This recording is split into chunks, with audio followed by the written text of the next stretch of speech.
രാജ്യത്തെ വോട്ടർ പട്ടിക പുതുക്കുന്നതുമായി ബന്ധപ്പെട്ട് കേന്ദ്ര തെരഞ്ഞെടുപ്പ് കമ്മീഷൻ കൊണ്ടുവന്ന പദ്ധതിയാണ് SIR അഥവാ പ്രത്യേക തീവ്ര പരിഷ്കരണ നടപടികൾ.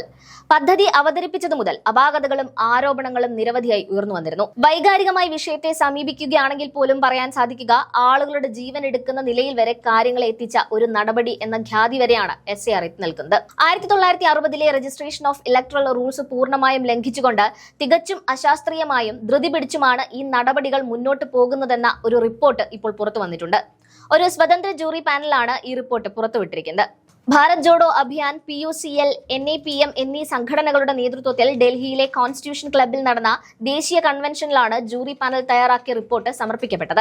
രാജസ്ഥാൻ, മധ്യപ്രദേശ്, ഛത്തീസ്ഗഡ്, ബീഹാർ, ഗുജറാത്ത്, തമിഴ്നാട്, ഗോവ, ഉത്തർപ്രദേശ് എന്നീ 8 സംസ്ഥാനങ്ങളിൽ നിന്നുള്ള വോട്ടർമാരുടെ സാക്ഷ്യപത്രങ്ങൾ കേട്ട ശേഷമാണ് ജൂറി ഈ റിപ്പോർട്ട് തയ്യാറാക്കിയത്. വോട്ടർ പട്ടിക പുതുക്കുന്നതിന്റെ പേരിൽ വ്യാപകമായി പേരുകൾ വെട്ടിമാറ്റുന്നതും രേഖകളിൽ തെറ്റുകൾ സംഭവിക്കുന്നതും പെട്ടെന്ന് തന്നെ പുതിയ രേഖകൾ ഹാജരാക്കാൻ ആവശ്യപ്പെടുന്നതും ജനങ്ങളെ വലയ്ക്കും. പ്രധാനമായും 2003 വോട്ടർ പട്ടികയുമായി ബന്ധിപ്പിക്കണമെന്ന നിബന്ധന കുടിയേറ്റ തൊഴിലാളികൾക്കും ദരിദ്രർക്കും വലിയ ബാധ്യതയായി മാറിയിരിക്കുന്നു എന്നാണ് റിപ്പോർട്ടിൽ പറയുന്നത്.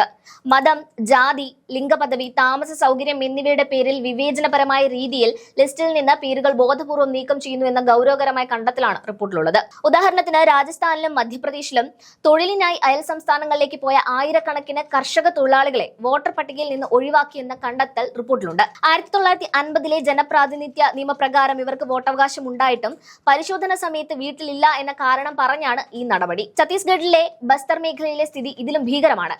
സൽവാജൂഡം ആക്രമണങ്ങളെ തുടർന്ന് പലായനം ചെയ്യേണ്ടി വന്ന ലക്ഷക്കണക്കിന് ആളുകൾക്ക് SIRലൂടെ വോട്ടവകാശം നഷ്ടപ്പെട്ട അവസ്ഥയാണുള്ളത്. 644 ഗ്രാമങ്ങൾ നശിപ്പിക്കപ്പെടുകയും 3 ലക്ഷത്തോളം പേർ കുടിയൊഴിപ്പിക്കപ്പെടുകയും ചെയ്ത ഈ മേഖലയിൽ ജനങ്ങളുടെ പക്കലുണ്ടായിരുന്ന രേഖകളെല്ലാം അന്ന് അഗ്നിക്കിരയായിരുന്നു. മതപരമായ വിവേചനത്തിന്റെ കാര്യമെടുത്താൽ ഗുജറാത്ത്, ഉത്തർപ്രദേശ്, മധ്യപ്രദേശ് എന്നീ സംസ്ഥാനങ്ങളാണ് മുന്നിൽ. മുസ്ലിം വിഭാഗക്കാർ താമസിക്കുന്ന ചേരികൾ പൊളിച്ചു നീക്കപ്പെട്ടത് കാരണമായി കാണിച്ച് അവരെ അനധികൃത താമസക്കാർ എന്ന് വിളിച്ച് വോട്ടർ പട്ടികയിൽ നിന്ന് നീക്കം ചെയ്യുന്നുണ്ടെന്ന് റിപ്പോർട്ട് സാക്ഷ്യപ്പെടുത്തുന്നു. അഹമ്മദാബാദിലെ അക്ബർ നഗറിൽ ഹൈക്കോടതി പുനരധിവാസത്തിന് ഉത്തരവിട്ടിട്ടും അനധികൃത താമസക്കാർ എന്ന ടാഗിൽ അവിടെയുള്ളവർക്ക് വോട്ടവകാശം നിഷേധിച്ചിരിക്കുകയാണ്. മധ്യപ്രദേശിലെ ഉമരിയ ഗ്രാമത്തിൽ നാടോടി ഗോത്രവർഗത്തിൽപ്പെട്ട 150ഓളം വോട്ടർമാരെ റോഹിംഗ്യകൾ, ബംഗ്ലാദേശികൾ എന്നിങ്ങനെ മുദ്രകുത്തിയാണ് പുറത്താക്കുന്നത്. 1984 മുതൽ ഇവരുടെ കുടുംബങ്ങൾ ഇവിടെ വോട്ട് ചെയ്യുന്നുണ്ടെങ്കിലും പുതിയ പട്ടികയിൽ ഇവരുടെ പേരുകളില്ല. തമിഴ്നാട്ടിലെ മുതുമലൈ വനമേഖലയിലെ ആദിവാസികൾക്കും സമാനമായ അവസ്ഥയാണ്. സർക്കാർ പദ്ധതികൾക്കായി മാറ്റിപ്പാർപ്പിക്കപ്പെട്ട ഇവർക്ക് തങ്ങളുടെ പഴയ താമസ സ്ഥലത്ത് ഇപ്പോൾ വോട്ടവകാശമില്ല. മുംബൈ, ജലന്ധർ, ഹൈദരാബാദ് എന്നിവിടങ്ങളിൽ നടത്തിയ പഠനമനുസരിച്ച് ചേരികളിൽ താമസിക്കുന്നവരിൽ 50% താഴെ ആളുകൾക്ക് മാത്രമേ വോട്ടർ പട്ടികയിൽ പേരുള്ളൂ.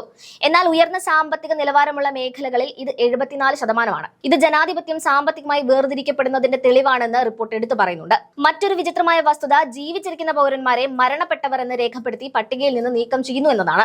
ബീഹാറിലെ 6 ഡ്രൈവറായ ഒരാൾ ഉൾപ്പെടെ 5 പേരാണ് തങ്ങൾ മരിച്ചുവെന്ന് ലിസ്റ്റിൽ കണ്ടത്. ഇത് അവരുടെ വോട്ടവകാശം ഇല്ലാതാക്കുക മാത്രമല്ല വാർദ്ധക്യകാല പെൻഷൻ ഉൾപ്പെടെയുള്ള സർക്കാർ ആനുകൂല്യങ്ങൾ തടസ്സപ്പെടാനും കാരണമാകും. ഗുജറാത്തിലെ അഹമ്മദാബാദിൽ 1000-ലധികം ആളുകളെ ഇത്തരത്തിൽ മരണപ്പെട്ടവരായി രേഖപ്പെടുത്തി പുറത്താക്കിയിട്ടുണ്ട്. സ്ത്രീകളുടെയും ട്രാൻസ്ജെൻഡർ വ്യക്തികളുടെയും അവസ്ഥയും പരിതാപകരമാണ്.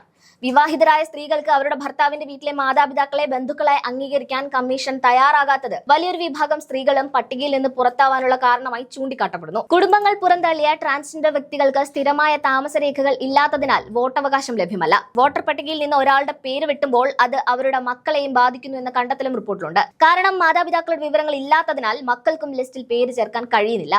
ഇത് ഒരു തലമുറയെ തന്നെ വോട്ടർ പട്ടികയ്ക്ക് പുറത്താക്കുന്ന അവസ്ഥയാണ് സൃഷ്ടിച്ചിരിക്കുന്നത്. ജോലിഭാരം താങ്ങാനാവാതെ ആത്മഹത്യ ചെയ്ത BLOമാരുടെ അടക്കം മാനസിക സമ്മർദ്ദങ്ങളും റിപ്പോർട്ടിൽ പറയുന്നുണ്ട്. എന്നാൽ തെരഞ്ഞെടുപ്പ് കമ്മീഷൻ ഈ വിഷയത്തിൽ മൗനം പാലിക്കുകയാണ്. ചുരുക്കത്തിൽ ന്യൂനപക്ഷ വിഭാഗങ്ങളെ മുഴുവനായും ഒഴിവാക്കി രാജ്യത്തൊരു ചേരിതിരിവ് ഉണ്ടാക്കാനുള്ള നിർബന്ധിത നീക്കമാണെന്ന സംശയം കൂടിയാണ് റിപ്പോർട്ട് മുൻപോട്ട് വയ്ക്കുന്നത്. രാജ്യത്തെ ഏതാനും സംസ്ഥാനങ്ങളിലെ അവസ്ഥ മാത്രമാണ് റിപ്പോർട്ടിൽ അവലംബിച്ചിട്ടുള്ളത്.